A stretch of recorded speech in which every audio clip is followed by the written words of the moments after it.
La sala del tribunal olía a madera vieja y café frío. Noté eso en el mismo instante en que empujé las pesadas puertas dobles, con mis tacones resonando contra el suelo de baldosas en un ritmo que me pareció demasiado ruidoso para el silencio sepulcral que se apoderó de todo de repente. Todas las cabezas se giraron hacia mí, y me refiero a absolutamente todas. Mi madre ya estaba sentada en el extremo izquierdo de los bancos del público, con las manos entrelazadas pulcritud sobre su regazo, de la forma en que siempre lo hacía cuando quería que la gente pensara que mantenía la compostura. Me miró de la misma manera en que solía mirar las notas escolares que la decepcionaban, no exactamente con ira, sino con esa clase particular de agotamiento que decía claramente que ella ya se esperaba esto. Que se esperaba que yo la avergonzara, pude verlo en los 2 segundos antes de que apartara la vista. Mi padre estaba sentado a su lado, pero él no desvió la mirada, sino que me observó larga y lentamente desde mis botas hasta la parte superior de mi gorra de plato. Entonces hizo algo que sentí en mi pecho como el portazo de una puerta pesada, se inclinó hacia mi madre y le susurró algo al oído, y ella apretó los labios y bajó la vista hacia su bolso. Yo seguí caminando. Llevaba puesto mi uniforme de gala, con cada cinta, cada insignia y cada centímetro de la tela planchado a la perfección. Había estado despierta desde las 4 de la mañana asegurándome de ello, no porque necesitara la armadura, aunque no pretenderé que no se sentía como tal, sino porque me lo había ganado. Porque era mío y porque había pasado los últimos 11 años de mi vida convirtiéndome en alguien que mis padres me dijeron que nunca sería capaz de ser. Si ellos iban a estar en esa sala, entonces también estaría cada una de las cosas que yo había logrado sin ellos. Mi abogada, Clara, ya estaba en nuestra mesa.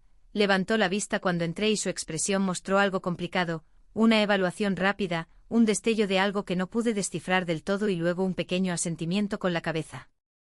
Deslizó un bloc de notas amarillo hacia mí mientras me sentaba y se inclinó cerca para decirme en voz baja que habían traído a un segundo abogado y que mi tío también estaba allí. No miré hacia el lado de la sala donde estaba mi tío porque todavía no era el momento y yo ya sabía lo que vería. Apoyé mi gorra en la mesa frente a mí, crucé las manos sobre ella y respiré, simplemente respiré. Había estado en salas mucho peores que esta, en lugares donde una decisión equivocada significaba que la gente moría, mientras que esto era solo una sala con paneles de madera en la ciudad de Toledo y lo único que estaba en juego era una casa. Solo una casa. Excepto que no era solo una casa y nunca lo había sido. Mi abuela se llamaba Elena de la Torre y ella me crió desde que yo tenía 9 años. Mis padres no me abandonaron, esa no es la palabra exacta para lo que sucedió, lo que pasó fue algo más silencioso y complicado que el abandono. Sucedió que mi madre decidió cuando yo tenía 9 años que su carrera como ejecutiva requería que se trasladara a Barcelona y mi padre fue a donde fue mi madre, y como yo estaba inscrita en el colegio en Toledo y me iba bien, se suponía que aquello sería algo temporal. Lo temporal se alargó a 1 año y 1 año se convirtió en 2, y entonces, un verano, me di cuenta de que había dejado de esperar que volvieran y empecé a considerar la casa de mi abuela como mi verdadero hogar. Sucedió como ocurren las cosas más importantes, no en un solo momento, sino en la acumulación de muchos pequeños detalles. Sucedió en las tardes de martes cuando mi abuela me recogía del colegio y tenía una merienda esperándome en la mesa de la cocina mientras me preguntaba por mi día de una manera que requería una respuesta real. Sucedió en las mañanas de sábado cuando me dejaba ayudar en el jardín y me enseñaba los nombres de las plantas, no solo los nombres comunes, sino los nombres en latín, porque decía que uno siempre debe conocer el nombre real de aquello con lo que está tratando. Sucedió en las noches cuando leía en voz alta después de cenar, no libros infantiles, sino libros de verdad con frases complicadas e ideas que requerían reflexionar un rato, y nunca me hablaba con condescendencia sobre lo que leíamos, sino que me hablaba de igual a igual. Como si mi opinión fuera algo que valiera la pena tener. Sucedió el invierno en que cumplí 10 años y me puse enferma con una fiebre que me mantuvo sin ir a clase 2 semanas, y mi abuela durmió en el sillón al lado de mi cama las 3 primeras noches sin que nadie se lo pidiera y sin mencionarlo después. Sucedió la primavera de mis 11 años cuando una niña en el colegio dijo algo cruel sobre que mis padres no me querían y llegué a casa sin decir nada durante la cena. Mi abuela me miró una vez por encima de su taza de café y dijo que, fuera lo que alguien me hubiera dicho ese día. Quería que recordara que las personas que dicen cosas crueles casi siempre están sufriendo ellas mismas, lo cual no lo excusa pero sí lo explica. Ella no me había preguntado qué había pasado, simplemente sabía que algo había ocurrido. Mi abuela nunca me hizo sentir como una carga, y eso era lo más extraordinario de ella. Era una mujer pequeña, de apenas 1,60 m, con el pelo gris que siempre llevaba recogido y una voz que era tranquila pero absoluta. Se había criado en la Extremadura rural, se casó con un hombre que trabajaba en el ferrocarril y crió a 4 hijos en una casa con un solo baño y un jardín que cuidaba como si fuera su quinto hijo. Había enterrado a aquel hombre cuando ella tenía 63 años y siguió adelante. Me enseñó a hacer cosas de verdad, como leer un contrato, cambiar una rueda del coche o mirar a una persona a los ojos cuando intentaba intimidarte y esperar en silencio hasta que se quedara sin aliento. También me dijo cuando yo tenía 16 años y ya pensaba en alistarme que debía hacerlo, que tenía el tipo de mente y de terquedad que el ejército o bien rompería o bien convertiría en algo extraordinario, y añadió que tenía la sensación de que sería lo segundo. Tenía razón. Lo que mi abuela me dio y que nadie más me dio fue el regalo particular de ser tomada en serio.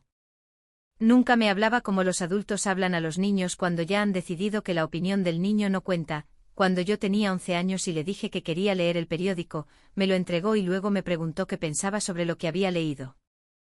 Cuando tenía 13 años y me metí en una pelea en el instituto porque un chico dijo que las chicas no podían hacer el mismo entrenamiento físico que los chicos, y yo le demostré que se equivocaba frente a toda la clase de gimnasia, acabando en el despacho del director por ello.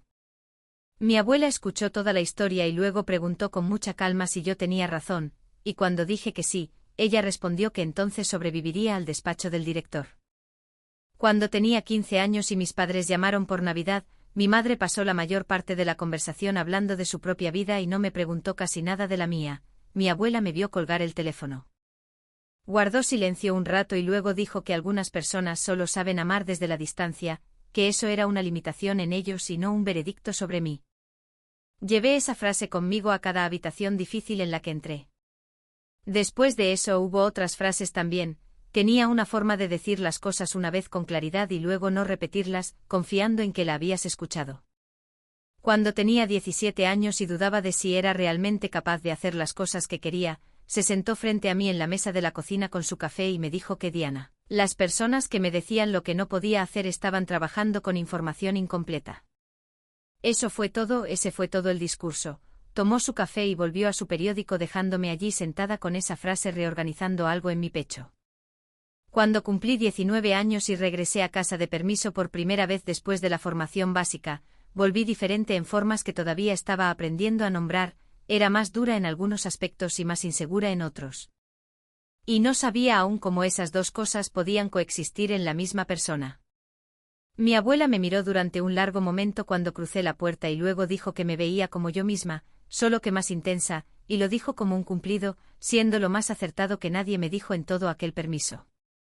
Me alisté en el ejército a los 18 años, mi madre lo llamó una fase, mi padre dijo que estaba tirando por la borda la universidad y mi tío Roberto, el hermano de mi madre, que siempre había tenido opiniones sobre cosas que no eran de su incumbencia. Decía a todo el que quisiera escuchar que yo estaba huyendo de mis problemas y que no aguantaría en el mundo real. Recuerdo la forma particular en que lo dijo en la mesa de la cocina de mi abuela la Nochebuena antes de irme, con el tenedor a medio camino de la boca y su voz con ese tono diseñado para sonar como preocupación pero que funcionaba como desprecio. Roberto tenía 61 años en el momento de esta audiencia, era 2 años mayor que mi madre y había pasado la mayor parte de su vida adulta en puestos de gestión intermedia que nunca llegaron a donde él pensaba que llegarían. Se había casado 2 veces, tenía una hija de su primer matrimonio que era cordial pero distante, y un hijo del segundo matrimonio que actualmente estaba en la universidad con una beca parcial que Roberto suplementaba con dinero que no le sobraba fácilmente. Conducía un coche más nuevo de lo que podía permitirse cómodamente y llevaba relojes que telegrafiaban un éxito que el éxito real nunca había logrado alcanzar. No digo esto por falta de caridad, lo digo porque explica algo sobre el tipo de hombre que pasa 6 semanas después del funeral de su madre contratando a un abogado para impugnar sus últimos deseos. Se había pasado toda la vida sintiendo que le habían dado un poco menos de lo que merecía, y ese sentimiento se había convertido en el principio organizador de todo lo que hacía. Mi abuela sabía esto de él, lo había amado con la tenacidad particular que las madres tienen por los hijos que son más difíciles de amar, pero lo había visto con claridad y había tomado una decisión nítida. Recuerdo mirar a Roberto a través de esa mesa de Navidad y sentir que algo se asentaba en mí que no tenía nada que ver con la ira y sí con la determinación, pensando que yo duraría más que su opinión sobre mí, aunque no lo dije porque no hacía falta. Recuerdo a mi abuela de pie en la entrada de la casa la mañana que me fui al cuartel, con la mano levantada en un saludo, sin lágrimas en la cara, solo con firmeza, con esa mirada que significaba que creía en ti completamente y no sentía la necesidad de hacer un drama de ello. Superé la instrucción, superé la formación técnica, estuve destinada en varias bases operativas y luego fui desplegada en misiones internacionales 2 veces. Después solicité algo para lo que no tenía derecho a solicitar según todos los que me conocían, y entré, y me entrené para cosas de las que todavía no puedo hablar en detalle. Saliendo al otro lado como subteniente de inteligencia del ejército con una especialidad en operaciones de inteligencia humana y una hoja de servicios que me había granjeado una condecoración que guardaba en un marco en mi apartamento y en la que rara vez pensaba hasta mañanas como esta. Mi abuela vino a cada ceremonia de ascenso que estaba abierta a la familia, condujo ella misma hasta que cumplió los 81 años y luego dejó que yo le sacara los billetes de tren. Llevaba el mismo vestido azul marino en cada ocasión con un pequeño broche de oro en el cuello que había pertenecido a su madre. Y estrechaba la mano de cada oficial superior que se le acercaba con la confianza directa de una mujer que había decidido hacía mucho tiempo que el rango era algo que se respetaba pero no algo que debiera hacerte sentir pequeña. Mi comandante en mi ascenso a subteniente me dijo después que mi abuela era una de las mujeres más notables que jamás había conocido brevemente, y yo le dije que lo sabía. Mis padres vinieron 2 veces en 11 años, mi tío no vino ninguna vez durante esos años fuera. Le escribía a mi abuela cartas reales en papel porque ella no confiaba en el correo electrónico para nada importante y yo había llegado a estar de acuerdo con ella. Ella respondía en el mismo papel de cartas azul pálido que había usado toda mi vida, con su letra cuidadosa y precisa llenando ambos lados de la página, contándome sobre el jardín, los vecinos y lo que estaba leyendo. Me contaba sobre el último proyecto empresarial de Roberto y el último proyecto de renovación de mi madre con un humor seco y afectuoso que me hacía sentir como si estuviera sentada a la mesa de su cocina incluso cuando estaba a 8.000 kilómetros de distancia. Hacía preguntas reales, específicas, no las vagas preguntas de cómo estás que la gente hace cuando en realidad no quiere saber nada. Preguntaba qué estaba aprendiendo, qué me resultaba difícil y en quién me estaba convirtiendo. Yo respondía con honestidad. No creo haber sido tan honesta con nadie más como lo fui con ella. Hubo una carta que me envió durante mi segundo despliegue que he leído más veces de las que puedo contar. Llegó cuando yo estaba en un lugar que no puedo nombrar durante una racha de semanas que fueron las más duras de mi carrera. Cuando apenas dormía y llevaba un peso mental particular que se acumula cuando eres responsable de decisiones que no tienen respuestas buenas.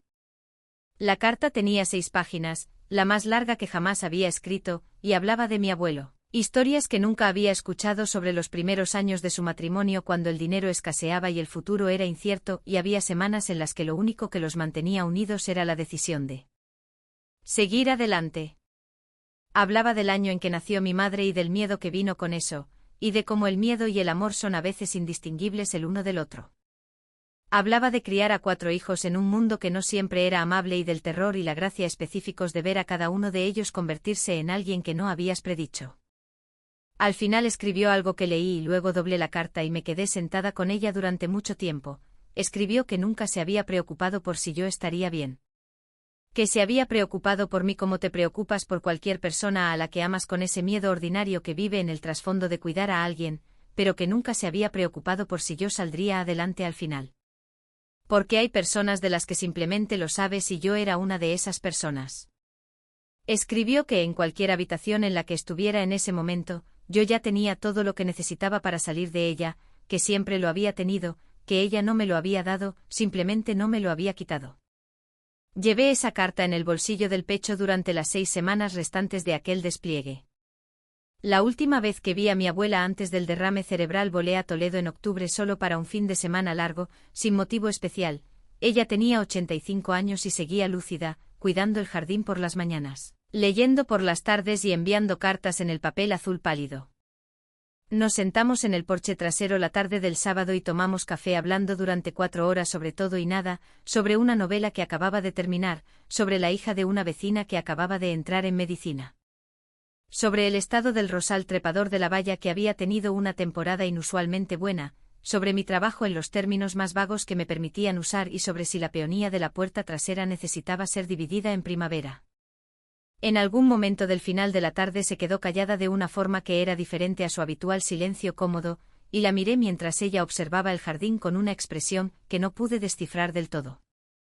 Después de un rato dijo que había tenido una buena vida y que quería que yo supiera que pasara lo que pasara, había tenido una vida muy buena.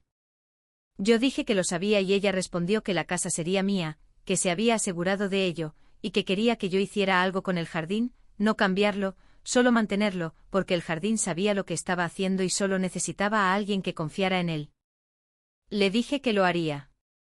Entonces me miró y sonrió con la sonrisa que ponía cuando estaba a punto de decir algo en lo que había estado pensando un tiempo, y dijo que yo había salido mejor de lo que ella tenía derecho a esperar, no por nada que ella hubiera hecho, sino por quien yo había decidido ser. Volví a mi puesto el domingo por la tarde y hablamos por teléfono 2 veces en los meses posteriores y luego, en marzo, tuvo el derrame un jueves por la mañana y aquello fue lo último que me dijo y que puedo recordar con claridad, que había salido mejor de lo que tenía derecho a esperar. Me dejó la casa en la calle de los Olivos con 3 dormitorios, un porche envolvente y un jardín que había sido cuidado durante 40 años y necesitaba a alguien que lo entendiera. Me la dejó en un testamento que era claro con testigos, ante notario y registrado, me la dejó a mí y dejó una carta explicando por qué y la carta decía, entre otras cosas, que yo era la que había estado presente y los demás no. Mi tío Roberto contrató a un abogado 6 semanas después del funeral impugnando el testamento bajo el argumento de que mi abuela había estado sujeta a una influencia indebida y que no estaba en pleno uso de sus facultades mentales en el momento en que se firmó la versión más reciente hace 4 años cuando mi abuela tenía 82 años, conducía ella misma al supermercado y acababa de terminar de leer una biografía de 300 páginas sobre un personaje histórico de la que tenía opiniones muy firmes. Mis padres no impugnaban el testamento pero habían viajado desde Barcelona para dar apoyo moral, y la persona a la que apoyaban moralmente era a Roberto. Y aquí estábamos. Clara Beaumont llevaba 22 años ejerciendo la abogacía en España y cuando me llamó por primera vez después de que la contratara me hizo 3 preguntas, con qué frecuencia la visitaba, si alguna vez discutimos el testamento y si mi abuela tenía su propio abogado. Las respuestas fueron que iba tan a menudo como podía conseguir permiso, que si hablamos del tema pero ella lo sacó, y que sí, don Gerardo, que había sido su abogado durante 19 años, seguía ejerciendo y estaba disponible para testificar. Clara dijo que perfecto con el tono de alguien que acaba de confirmar que los cimientos son sólidos. Era minuciosa de una forma que yo respetaba, me envió una lista detallada de cada documento que necesitaba y lo tuvo todo organizado antes de que la parte contraria presentara su segunda moción, me llamaba cada viernes con una actualización. Incluso cuando la noticia era simplemente que nada había cambiado, porque entendía que la incertidumbre es su propio tipo de peso y que estar informado es una de las pocas cosas que realmente puedes controlar cuando te enfrentas a un proceso legal. Nunca prometió de más ni fue catastrofista, decía lo que sabía, reconocía lo que no y seguía adelante. La mañana de la audiencia me reuní con ella en el vestíbulo del juzgado a las 9 menos cuarto, miró mi uniforme una vez a fondo, como miraba todo, y solo dijo que había sido una buena elección. Luego me entregó una carpeta con los documentos del día, repasamos los puntos clave durante 10 minutos y las puertas se abrieron. El abogado de Roberto fue el primero, era pulcro y experimentado, y su argumento se basaba en sugerencias más que en sustancias, con la implicación de la dependencia, la implicación de la influencia y el uso cuidadoso de palabras como vulnerable, aislada y desproporcionada. Nunca dijo nada que fuera demostrablemente falso, sino que organizó hechos reales en una secuencia que creaba una imagen falsa, lo cual es una habilidad diferente y en cierto modo más peligrosa. Lo observé y pensé en el entrenamiento de interrogatorio que había recibido años atrás sobre cómo las declaraciones engañosas más efectivas son las que requieren que el oyente haga el trabajo de completar el engaño por sí mismo. Observé al juez, estaba escribiendo en su blog y no había levantado la vista. Entonces Clara se levantó y expuso la verdad con la misma precisión que aportaba a todo, la documentación, la notarización, la declaración de don Gerardo, quien conocía a Elena de la Torre desde hacía 19 años y afirmó sin reservas que ella había estado en su sano juicio. Que había expresado sus deseos sin presión y que había hecho preguntas inteligentes sobre el documento antes de firmarlo. Clara presentó los registros de mis visitas no como evidencia de manipulación, como la parte contraria los había enmarcado, sino como evidencia de exactamente lo que eran, una nieta que estuvo presente. Entonces Clara dijo que había un documento más que deseaba incluir en el acta, la carta. Me enteré de ella de la misma forma que todos los demás, por el albacea de la herencia 3 semanas después del funeral en una llamada telefónica durante la cual me leyó el primer párrafo y tuve que pedirle que se detuviera porque yo estaba en un aparcamiento frente a un supermercado y no estaba preparada para escuchar el resto allí.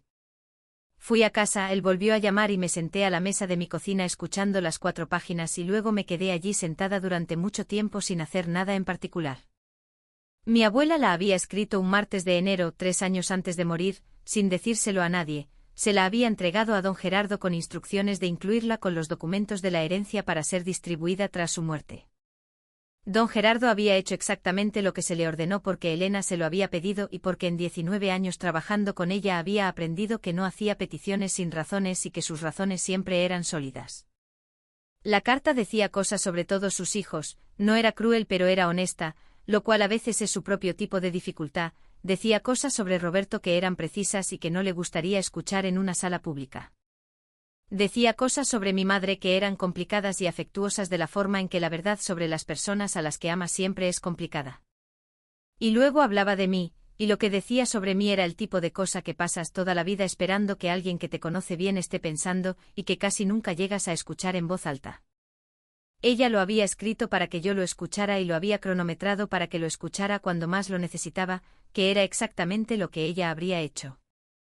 Cerca del final decía que Diana estuvo presente, que eso era todo, que estuvo presente cuando era difícil y cuando era inconveniente y cuando nadie estaba mirando y cuando no había nada para ella en ello, y que estuvo allí porque me amaba y yo sé la diferencia. Cuando la última línea fue leída para el acta, la sala quedó en silencio de una forma que tenía textura, esa calidad particular de silencio que significa que una sala llena de gente está asimilando algo a la vez. Entonces el juez Velasco dejó su pluma, me miró a mí y al uniforme y su expresión se volvió tranquila de esa manera específica que reconozco cuando la cara de una persona cambia al ubicar algo, cuando algo que no esperaban está de repente claramente frente a ellos. Dijo que perdonara su atrevimiento, pero que si yo era la misma Diana de la Torre que estuvo agregada al mando de operaciones especiales y que fue citada en la documentación tras las operaciones de evacuación de Kabul en agosto de 2021. Cada sonido en la sala se detuvo y yo respondí que sí, señoría. Él guardó silencio un momento y luego dijo que él había estado en la brigada paracaidista, 2 misiones en los años 90, y que agradecía mi servicio más de lo que podía decir adecuadamente en ese entorno. El abogado de Roberto empezó a hablar pero el juez levantó una mano sin mirarlo y el abogado se detuvo como si se hubiera accionado un interruptor. El juez Velasco dijo que había revisado el caso a fondo, que había leído cada documento presentado por ambas partes y la declaración de don Gerardo, a quien consideraba totalmente creíble, y que había leído la carta que acababa de entrar como evidencia, la cual era una de las expresiones de intención testamentaria más claras e inequívocas que había encontrado en 23 años en el estrado.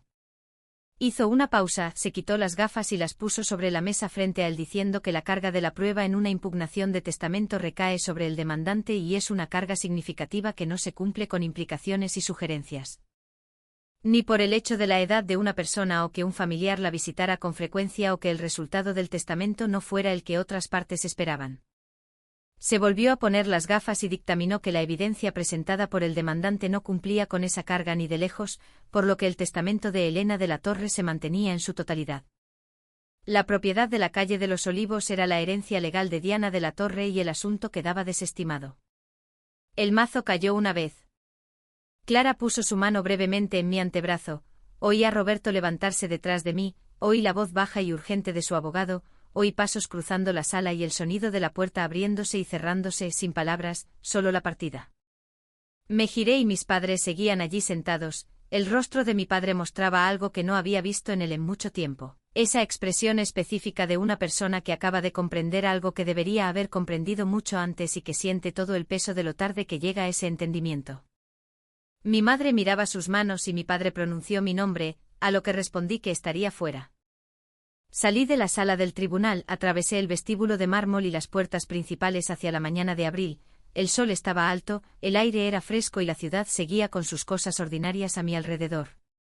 Me quedé en las escaleras del juzgado y respiré. Clara salió unos minutos después, se puso a mi lado y estuvimos en silencio un momento hasta que me preguntó si estaba bien y yo dije que sí.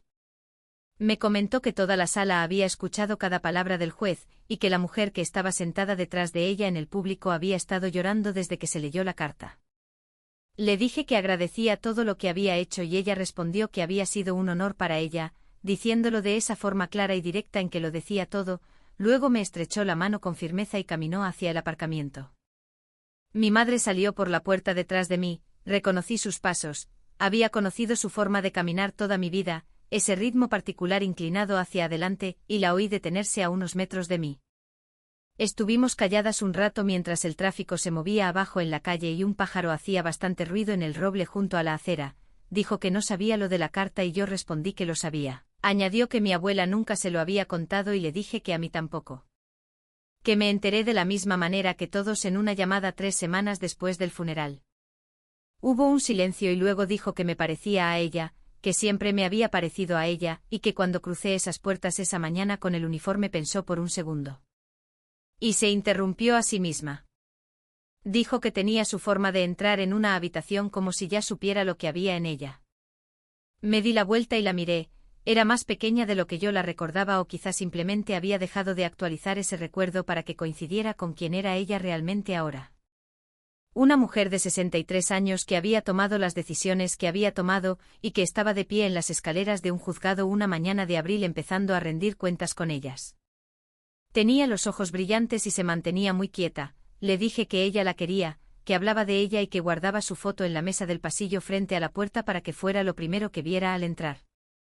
La mandíbula de mi madre se tensó y sus ojos se llenaron de lágrimas, pero no dejó que se derramaran, que era lo más propio de ella que podía haber hecho, y sentí que algo en mí se relajaba ligeramente, no hacia el perdón exactamente, todavía no, sino hacia algo cercano que dejaba espacio para lo que eventualmente podría convertirse en perdón si ambas estábamos dispuestas a trabajar en ello. Le dije que ella me crió, que estuvo aquí cuando ellos no estuvieron, que no era una acusación sino simplemente lo que pasó, y que lo escribió de su propio puño y letra para que todos supieran que entendía la diferencia. Mi madre asintió con mucho cuidado, como si algo estuviera en equilibrio y tuviera miedo de inclinar la balanza. Mi padre salió y se quedó cerca dándonos espacio. Y nos quedamos allí un rato los tres en esas escaleras mientras la ciudad se movía a nuestro alrededor con su habitual y hermosa indiferencia. Tenía un vuelo de regreso a mi base a la mañana siguiente, tenía un trabajo al que volver, una reunión informativa el martes y una unidad que me necesitaba. Tenía una vida que había construido en los años en que nadie miraba, lo cual resultó ser el mejor tipo de construcción, el tipo que no tiene nada que demostrar y ningún lugar donde estar excepto donde realmente estás. Fui a la casa esa tarde sola con la llave que Clara me había dado, abrí la puerta principal, entré y dejé que la atmósfera me envolviera, el olor, la calidad específica de la luz y la disposición familiar de las cosas que habían estado exactamente donde estaban desde que tengo uso de razón. La taza de café de mi abuela en el escurridor, sus gafas de lectura en la mesilla, la foto de mi madre en la mesa del pasillo frente a la puerta. Recorrí cada habitación lentamente y sin prisa, me senté un rato en la cocina donde la luz de la tarde entraba por la ventana en ese ángulo particular cayendo sobre la mesa de la misma forma de siempre. Subí las escaleras y me detuve en el umbral de mi habitación de la infancia, abrí la ventana del dormitorio trasero y dejé que el aire de abril circulara. Luego salí al porche trasero y me senté en el viejo sillón que daba al jardín. El jardín necesitaba trabajo pero la primavera ya estaba brotando en él de todos modos, el romero espeso y fragante. Los brotes de peonía empujando a través de la tierra oscura y el rosal trepador a lo largo de la valla ya alcanzando con nuevos brotes de color verde pálido los viejos soportes de alambre, sin prisa, seguro de sí mismo, siguiendo con sus asuntos como lo había hecho durante 40 años. Confiando en el alambre, confiando en la estación y confiando en lo que viniera después. Mi abuela dijo una vez, de pie en este mismo jardín, que el secreto del rosal trepador era que no podías forzarlo, que ponías el alambre, dabas un paso atrás y confiabas en que la planta sabía cómo crecer. Decía que algunas cosas eran así, y las personas también. Pensaba que les dabas la estructura y confiabas en el proceso incluso cuando era lento, incluso cuando otras personas aún no podían ver lo que tú ya sabías que estaba allí. Yo había sido ese rosal, y ella había sido el alambre. Me senté en la silla hasta que la luz cambió y luego saqué mi teléfono. Llamé a mi sargento mayor y le dije que estaría de vuelta para el lunes, él dijo que perfecto y yo respondí que lo sabía. Luego guardé el teléfono y me quedé un rato más en el silencio, en el jardín que ahora era mío, en la silla que había sostenido a mi abuela durante 40 años y que me sostendría a mí para lo que viniera después. Ella lo había escrito de su propio puño y letra un martes ordinario, sin audiencia, sin nada que ganar. Diana estuvo presente. Me ajusté la gorra antes de salir, cerré la puerta con llave y bajé los escalones del porche hacia la luz del atardecer. La calle estaba tranquila, en algún lugar de la manzana un niño se reía de algo. Un vecino al que no reconocí levantó una mano desde el otro lado del patio y yo levanté la mía en respuesta. La casa se veía diferente a cuando llegué esa mañana, pero yo sabía a dónde estaba regresando, siempre lo había sabido, solo que no había tenido los papeles hasta ahora.